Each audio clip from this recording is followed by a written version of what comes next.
Bonjour Bristol TV, merci pour votre soutien inconditionnel et je vous attends nombreux à Cannes du 9 au 14 octobre pour la saison 3 de Cannes Série.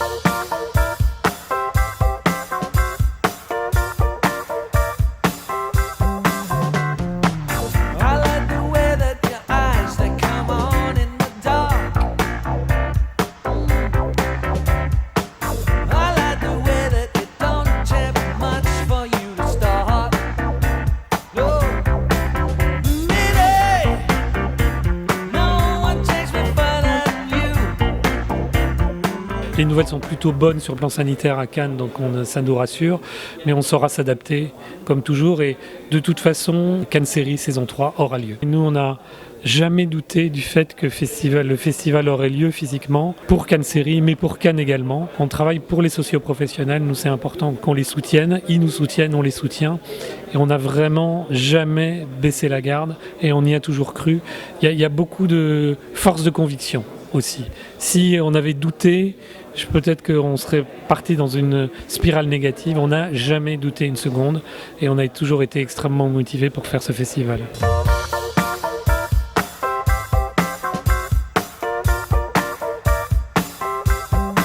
Le MIPCOM ne sera pas là.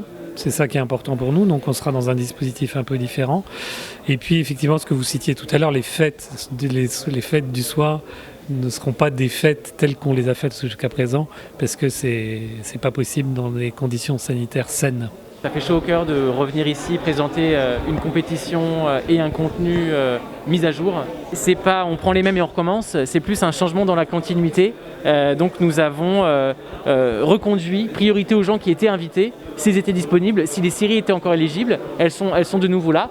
En revanche, il y a eu beaucoup de talents indisponibles en changeant de date et aussi qui ne pouvaient pas se déplacer à cause des contraintes de déplacement. La problématique essentielle, en fait, c'est la fermeture des frontières. Et donc, par exemple, vous n'êtes pas sans savoir qu'avec les États-Unis, les frontières sont fermées.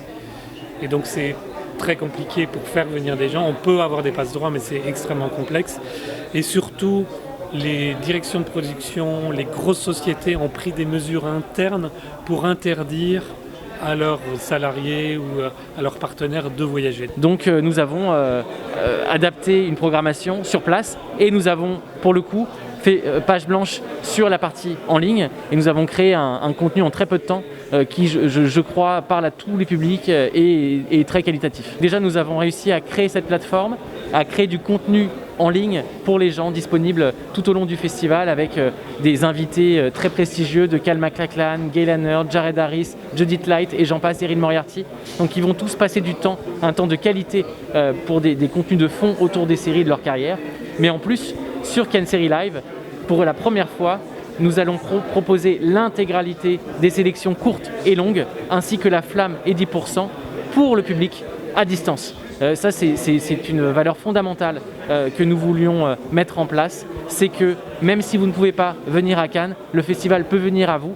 Vous avez vu les démonstrations du site avec une représentation de la croisette. Donc les gens pourront virtuellement être présents avec nous et voir un nombre d'heures très dense de contenu. Je ne crois pas qu'un d'autres festivals aient montré l'intégralité de contenus inédits en ligne comme ça, de manière sécurisée évidemment, avec une jauge limitée. Mais c'est pour Cannes Série tirer profit d'une situation qui est évidemment dramatique et faire en sorte de s'adapter aux nouvelles contraintes pour créer, toujours créer, innover et faire des choses inattendues. Un festival ne peut pas exister sans une présence physique, un ancrage physique à Cannes. Et Cannes Série Live, c'est une extension.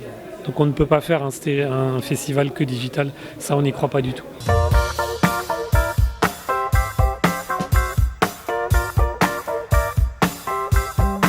L'ouverture qui était annoncée, La Flamme, rassemble un casting exceptionnel autour de Jonathan Cohen, donc 10 prétendantes qui viennent du monde du cinéma la plupart.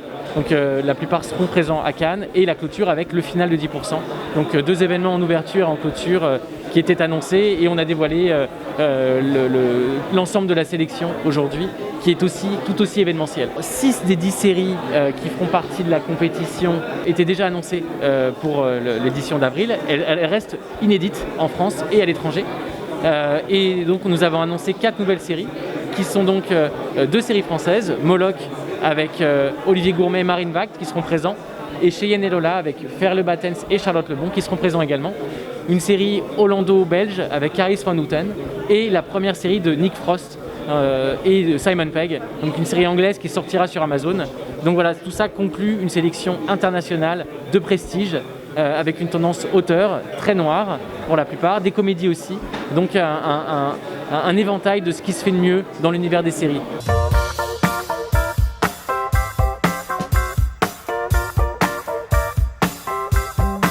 Alors concrètement, ils vont parrainer, présenter des séances à Miramar. Donc elles ont été citées, Derby Girls en particulier pour Sérimania. Derby Girl, l'exemple, c'est que cette série était à Sérimania. Et donc le producteur, on s'est entendu avec lui pour qu'il nous l'amène à Cannes comme Sérimania n'a pas eu lieu. Et quand on a contacté Sérimania, on leur a dit, écoutez, cette série, on savait que vous l'aviez, on vous propose de l'introduire, de la parrainer avec nous. Et ils ont tout de suite dit oui, en disant oui, c'est la bonne idée, c'est la meilleure manière de montrer qu'on est partenaires et qu'on dialogue ensemble.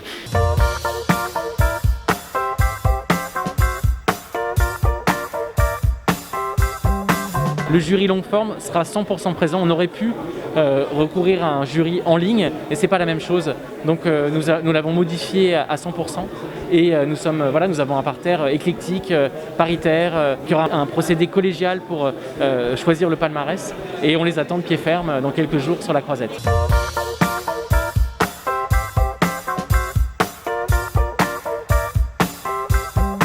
Nous exploiterons Lumière, dans lequel les séries ont été présentées jusqu'ici.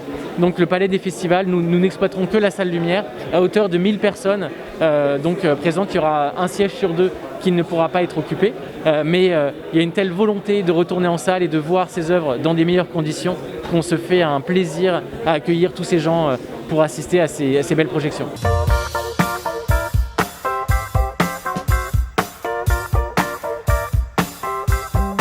Les Mystères de l'amour se réinvitent, mais on les accueille avec plaisir. Ils étaient là l'an dernier, ça s'était très très bien passé. Donc la bande de Jean-Luc Azoulay, emmenée par Elsa Esnou, sera à nouveau présent sur la Croisette. Nous allons aussi diffuser le premier épisode de la 18e saison d'Alice Nevers. Il n'y a aucune série qui a une telle longévité à la télévision française. Et nous diffuserons également un épisode inédit d'Un si grand soleil. C'est la première apparition d'Un si grand soleil à Cannes Série. Nous en sommes ravis.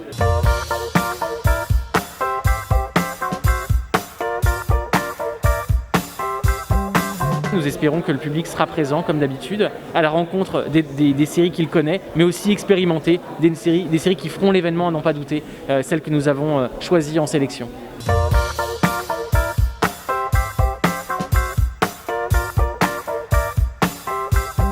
Vous pouvez vous inscrire dès aujourd'hui pour les Cannois. Il y a un code qui vous a été donné, qui vous permet d'accéder aux projections. Ensuite, les projections, la réservation n'existe que pour les projections physiques, sur place. Pour le reste, une fois qu'il y aura eu un raz-de-marée et que tout le monde aura eu sa place, eh bien, il restera la possibilité de voir ces séries en ligne. Mais l'idée, c'est vraiment avant tout de faire un festival physique avec des invités prestigieux, avec des contenus prestigieux à Lumière. Et dans la salle Miramar, nous avons décrit l'intégralité des rendez-vous qui auront lieu à Miramar, donc des rendez-vous divers avec des séries populaires, des débats de fond, des rencontres pour le jeune public aussi. Donc un contenu varié, exhaustif et surtout qualitatif. C'est 100% gratuit, que ça soit en ligne ou sur place. Il faut juste aller chercher sa place, une billetterie qui est 100% électronique, mais vous avez toutes les informations. Ça s'adresse à tout le monde, et nous sommes convaincus du bien fondé de cette démarche, vu l'enthousiasme qu'il y a eu sur les 2 saisons précédentes, cette envie de découvrir des séries qu'on ne connaît pas encore, avec des talents connus uniquement dans leur propre territoire. Et il y a une vraie volonté du grand public de venir, d'autant plus que le MIPCOM n'aura pas lieu physiquement. Donc la salle sera à 90% représentée par le grand public. C'est très important d'offrir au grand public des contenus de qualité dans une salle aussi incroyable qu'est celle de Lumière. Il y a des rendez-vous qui se font avec les autorités à grande proximité. Nous avons proposé un plan pour que ces gestes barrières soient respectés. Et voilà, nous faisons tout pour que le festival ait lieu physiquement. Nous avons anticipé avec cette plateforme digitale, donc quoi qu'il arrive, le festival pourra avoir lieu de manière digitale, mais l'important, c'est aussi que les talents viennent, que le public vienne et que les deux se rencontrent. Il va y avoir une sélection formidable.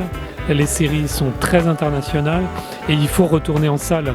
Il faut venir dans cet auditorium Lumière qui est magnifique, même si la jauge sera un peu plus faible, pour voir les belles séries de Cannes Série.